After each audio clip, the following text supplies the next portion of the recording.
is the latest Disney live-action adaptation of a Disney classic. I had little to no faith going into this movie. Disney's run of live-action adaptations have, for the most part, well, sucked. In fact, if I'm being honest, I can't remember the last good one I saw. If I'm being totally real with you guys, just as of late, none of them have done it for me. So naturally, I went into Little Mermaid thinking it's probably not going to be anything special. It's probably not going to be anything enjoyable. It's probably going to completely go against what The Little Mermaid was, the original animation anyway. And it's just going to be a nut punch to the fans who love it. But you know what? Gotta give credit where credit's due.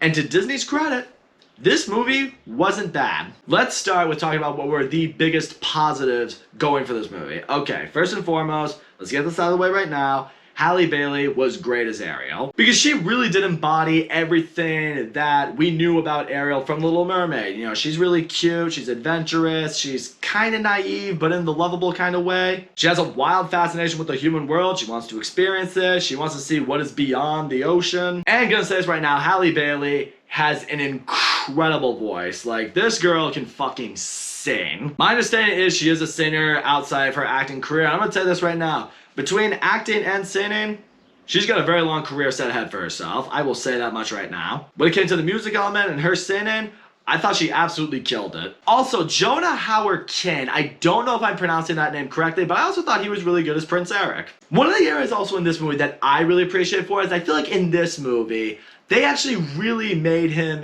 an interesting character. Not that he was unlikable in the animation, but in the animation, he is solely there to be the guy that Ariel falls in love with. In the animation, you don't really know a whole lot about him, his past, what he's striving for, what he wants in life. This movie actually made him a lot more of a layered character because in this movie, you know, he's supposed to, you know, be this type of way and kind of act this type of way. You know, similar to Ariel, he's put under a lot of this pressure from his parents. But in reality, he wants to go out, he wants to see things, and he wants to do things differently from what his parents want. They even give him a musical number in this one, and it was actually very good. And I'm gonna say this right now, the two of them, Halle Bailey and Jonah Hauer-King, they had great chemistry with each other. They really vibe well together, they play off each other very well, and you could clearly see a romance blooming between the characters of Ariel and Eric, which is obviously very important because that is the focal point of the story. It was easy to get behind these characters, it was easy to get behind this romance, and that is easily the biggest thing that is carrying this movie. I will say both of those plot points right there, between those two actors, their performances, and their chemistry, that all in all together is excellent. I will go that far. It's excellent. However you feel about it, though, is ultimately, I think, what's going to determine how much you like this movie, or really just ultimately, I guess I would say, how you feel about this movie. Because getting to the negatives that I have with this movie, okay, I'm gonna be that guy. Right or wrong, fair or not fair, but this is the reality. After having seen Avatar: The Way of Water, I said in my review, James Cameron broke new visual ground with that movie. Because now, any scene that wants to make underwater scenes or something like that, I'm gonna judge them more harshly. And yeah, here in Little Mermaid, everything underwater is, well, very clearly not underwater. A lot of times, I've had this conversation with multiple people. You often forget when people are underwater and when people are on land. And that to me feels weird. Like, it should be very, very clear when a character is underwater. It should be very, very obvious when a character is on land. And yes, I mean, obviously you know when someone's underwater, you see mermaids, you see aquatic creatures and everything like that. But there's no real difference in how each of those, you know, domains of life appear. It all looks the same, and for me that's a little bit off-putting. It should feel like two different worlds because it's meant to be two different worlds. It never felt that way. Also, a big problem I had with the live-action Lion King, which was more of a CGI Lion King, is the same problem I have here.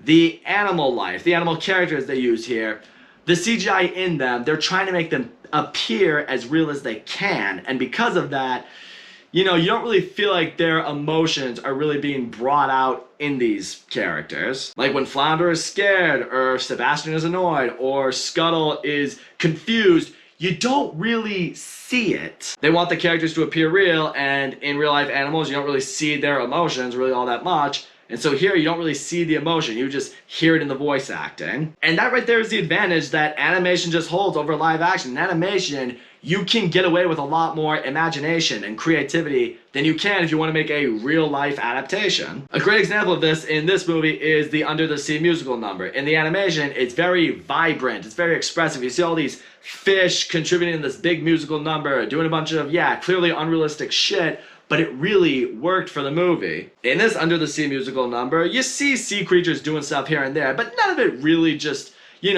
blows your mind. It really feels like a great musical number. It doesn't feel as vibrant. It doesn't feel as, makes you want to just get up and feel something. It doesn't energize you. You watch it and just like, oh, I mean, that's nice, but it's not the Under the Sea that I remember. Get into the musical numbers a little more deeply for a second. I also want to touch on they add a lot more new music in here. Like I mentioned earlier, they gave Eric a song for himself that I actually really liked, and some of the new music in here is actually really good. But I do get to talk about two instances in particular for me. This is kind of spoilerish territory, but I do feel the need to talk about it because I think it's important. There are a couple musical numbers when Ariel, loses her voice, becomes human, has legs, and, she can't talk. But there are a couple moments when, she's experiencing Eric's way of life and interacting with him and everything like that. We hear her singing a musical number, and I get it, it's meant to be the whole, she's, we're hearing this through her head, It's like as if she's singing with her mind and we're just hearing her thoughts, kind of. For me, I feel like the movie did that solely to give Halle Bailey new songs to sing because, yeah, she's a very gifted singer.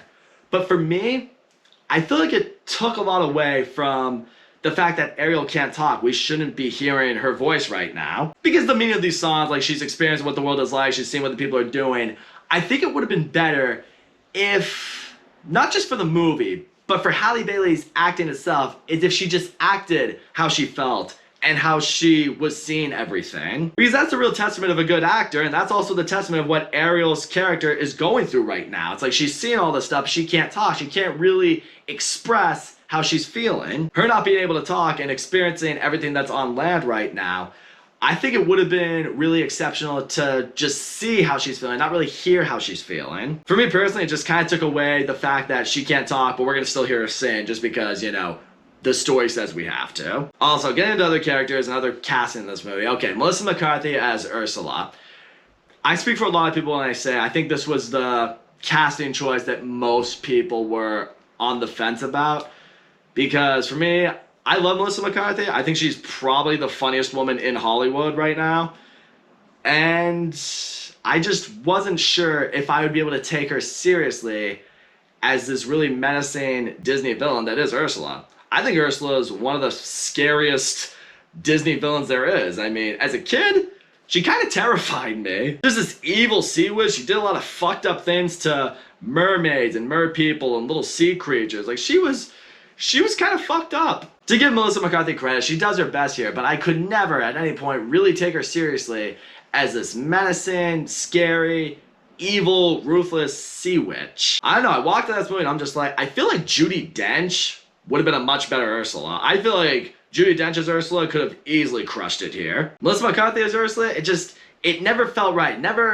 It never sat well with me. I couldn't get into it. Another casting choice I really couldn't get into all that much was Javier Bardem as King Triton. I love Javier Bardem. I think he's one of the best actors working today, but I couldn't really get into him as King Triton. The whole time, he was way too stoic, he was way too uptight. I mean, granted, King Triton is like that in the animation, but even in the animation, he was a lot more expressive. You bought more into him as being this loving father who just cares so much about Ariel and her safety. In this movie, to me, he didn't seem as much like a loving father, or really an overprotective father, I guess you could say. For me, he just felt more like someone who hated humans. So this whole time during the stretch where he's like, berating Ariel for exploring the surface world and, he's mad at her for collecting all the human stuff and everything like that. In this movie, it never really felt like he was doing that because, he loves her. It felt like he was doing that because he hates the humans. Because of that, it just made his character seem more like a dick, and I liked him less. Because of that, I cared less about him and Ariel's relationship really getting stronger and mending by the end of the movie. And hell, even in this movie, by the end of it, when, he's, turned his leaf and, he's given Ariel his blessings and everything like that, it didn't feel as fulfilling. I wasn't buying into it as much. Also, this movie is, this movie is considerably longer than the animation. And, they do what they can to add stuff in. They, like I said, they give Eric more development. They explore more on land. Ariel and Eric do together. They add some musical numbers in there. And I will say, some of the stuff they do add in there, I thought gave a little more context into the movie, which I appreciated. But at the same time, did the movie need to be as long as it was? No. There were definitely moments here and there I'm like, okay, you could have taken that out, you could have shortened that. But that's what I was there. By the end of the movie, I was just like, alright, I think we've wrapped it up. I think we can all go home now. So all in all, like I said, The Little Mermaid, it wasn't bad. Halle Bailey absolutely crushes it as Ariel. She played the character very well. She has an amazing, amazing singing voice. Jonah Hauer-King was great as Prince Eric. I really loved the chemistry that he and Ariel had together. I loved the development that his character really got. I wasn't expecting that. But that being said, I wish the movie looked a lot better in terms of its underwater scenes and a lot of the characters that are underwater. Some of the casting choices, I really don't feel like they embody the characters as well as we would have hoped. The movie's a little longer than it needed to be. The movie takes some storytelling aspects and I think used them the wrong way. But in the end, it is one of the better Disney live-action adaptations we've gotten. I understand that may not be saying much. I don't say this much. If you are really interested in seeing a live-action Disney adaptation of Little Mermaid, it is worth seeing, but I would do it at a discount. Don't spend too much money to see this movie, I would say. But it does have its enjoyment. So that's all I'm going to say, guys. Thank you so much for watching my video. And as always, don't forget to leave a comment, like, subscribe, and I'll see you all next time.